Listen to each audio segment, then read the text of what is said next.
Hello guys, welcome to my YouTube channel, and in these videos we are going to learn about Python programming language. We'll be learning from basic to advanced, we'll covering many different topics like from input, output to variables, data types, conditional structures, and beyond till tuples, list, and also for the libraries. If you wish, I can add some videos about some advanced data science libraries or some computer vision libraries.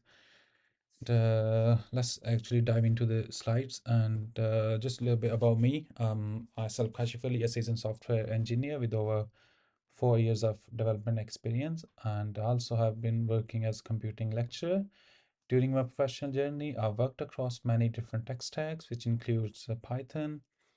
Python is top of the list, and also worked mainly on web development using Django and Flask. In Python, I also worked on many different projects in AI and machine learning, and also worked on computer vision based projects. And other than Python, I worked on C Sharp for desktop applications and ASP.NET for web application developments. And other languages are C, C++, and JavaScript. And also, I worked on some hardware-based projects using Arduino board, which is called IoT projects. And as a computing lecturer, I'm thrilled to simplify programming concepts and guide you through practical tutorials on this channel. Let's embark on coding journey together. So first of all, let's see what Python is. Python is basically a programming language like any other language. It gives us a way to communicate ideas. In the case of programming language, these ideas are commands that people use to communicate with a computer. We convey our commands to computer by writing them in a text file or in any code editor using a programming language. These files are called programs. Running a program means telling a computer to read the text file, translate it to the set of operations that it understands, and perform those specific actions accordingly when you execute that specific program. Let's see what a computer program is. So a program is basically a collection or a set of instructions that you type in any coding file in a program, and you tell computer to execute these lines of code. And here's an example is given here, and it's basically just a simple Python program. In the very first line, you're just printing out a message on console. If you see this line of code, print hello, I'm Python. This is basically a Python function. Print is a Python function which displays any message you pass into double quotes or single quotes inside these brackets here. So this is a beauty of Python. You can use either single quotes or double quotes to print your message on console, and the output would look something like this, whatever you pass inside these quotes. And secondly, in the next line, he's declaring a variable, taking input, and this message input function basically will tell the user what he needs to enter, and then this input will read the user input from console and will store this input into this variable name. And now we'll simply print the value inside this variable on console using the print function again. And this is a way to format the string. We'll be learning the string formatting in the next lessons. The output is in front of you. You can see what is your name is asked as we entered here, and I just entered Python, and it just simply displayed hey Python as specified in this output. So let's see some of the Python advantages. First of all, it's really readable. Readable means you have concise and really abstract structure. You don't have any extra quotes, any extra columns and brackets. So it makes Python more readable and easy to maintain for the developers. It's kind of having intuitive and strict syntax. And secondly, it's really productive. As you can see, in any other language, the same job you do in 10 lines of code, you can do the exact same job maybe in 5 or 6 lines of code using Python. So it saves time and saves efforts and enhance the productivity of any program. and ultimately it's easy to maintain over the years, over the time. And also it's really portable. You can execute Python on Android, on Mac, on Linux, or on Windows, or on any server easily with no extra efforts.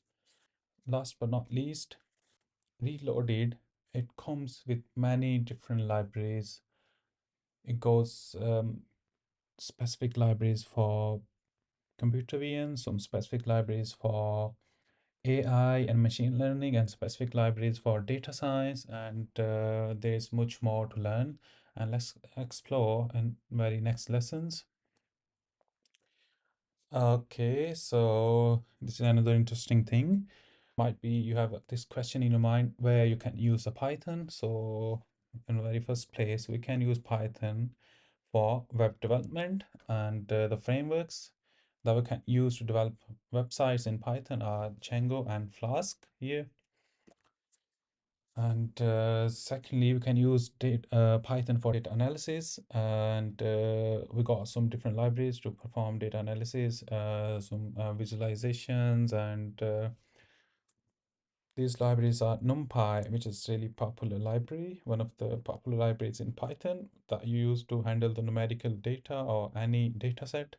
And the pandas is another library that you use to play around with your data. You load your data into data frames, and then you perform data cleaning, pre-processing, visualizations, or anything you want with your data. Okay. Thirdly, we can use Python for data visualizations, and there are many different libraries, of course, for everything. Python got some libraries, and the Python libraries for data visualizations are Matplotlib and Seaborn. And of course, there are many other libraries as well, but I'm just mentioning the famous and the popular ones that normally use in daily life. And also Python can be used in IoT projects, and you can code Python into your Arduino board or into your Raspberry Pi, and this would ultimately allow you to control any hardware with your Python programming language. And the very next usage of Python is web scraping. So if you don't know the web scraping, let me guide you guys. So web scraping is basically the process of extracting data from any website. It could be some articles, it could be any e-commerce website, and you're just extracting the product details, product pictures, and their descriptions, and storing them into any CSV file, any Excel file, or anywhere you want. And Python allows you to do web scraping, and it got some specific libraries to perform the actions. And the next usage is computer vision. So Python is really good for computer vision and got really nice algorithms. And one of the most popular libraries and free and open source library is OpenCV, which you can use to perform any kind of computer vision based projects, which includes processing through webcam or any camera inputs. And the example could be object detection, or the attendance, the facial recognition based attendance systems. And next, we can use Python for machine learning and for artificial intelligence.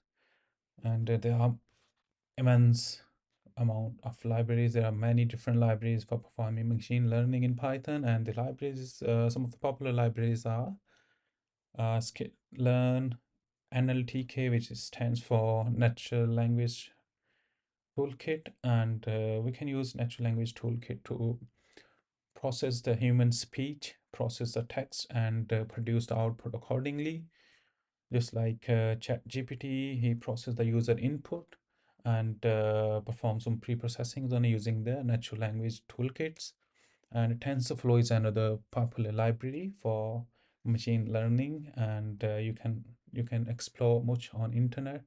And might be after covering the basics, we can move to advanced stuff, and I'll cover some TensorFlow projects tutorials. And last but not least, we can use Python for gaming as well. And there's one common library for gaming is Pygames. Other than this, we can use Python for GUI development, but Python is not really recommended for developing a GUI for desktop application, as it's not that feature rich. It don't have that much easy to use features for developing the desktop applications. So you can use it if you want. Let's dive into the actual programming coding. No more slides from now on. We'll do the practical sessions. And to start the Python, all you need is to install Python, and then you need to install any code editor like PyCharm, Spider, or Anaconda, or even you can code your Python in any text file and execute using command line. But I would really recommend to install PyCharm. It's really commercial and it's really useful and easy to use.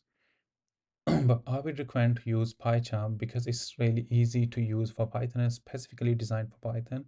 And even if you go for professional variant, it gives you support of Django and database as well. But don't worry, you do have a free variant. We'll just have a look now. So for installing Python, all you need to do is just go to python.org and downloads, and from here just select the latest version of Python. If you're using Mac, just go for Mac, and if you're using Windows, you can go to for Windows. And let's download this. And I already have installed Python with my system on my system. And just to tell you guys, let's agree. And now all you need to do is just click install, and on the way he will ask you, a pop-up here will ask you about add to path. So guys, don't forget to click the option. You must need to click to add the Python to, you must need to add the Python to your path so your system can read it from any directory. And since I do have Python already installed, so I'm just gonna quit this setup. And after Python, what you need to do, you need to install the PyCharm, and for that you can go to jetbrains.com and search for you can simply, let me show you guys a PyCharm, and it will take you to downloads.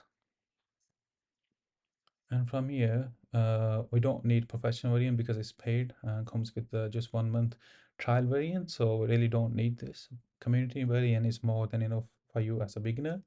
It's free and also open source, so just select the download accordingly. As I'm using Mac, so I'll download the .gmg file. If you're using Windows, you'll go for .exe file.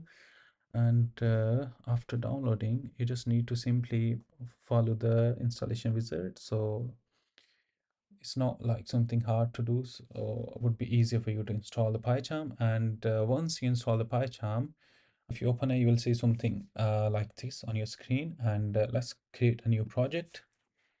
And from here, just select any name for a project, and I'm gonna name it Hello World. And it's recommended that you don't use any spaces between your project name, because Python don't accept the spaces, and also Python is a case sensitive language. And from here it will detect the installed Python variant, the variant you just installed before installing PyCharm. And we're not going to go deeply into these details interpreter about the interpreter type.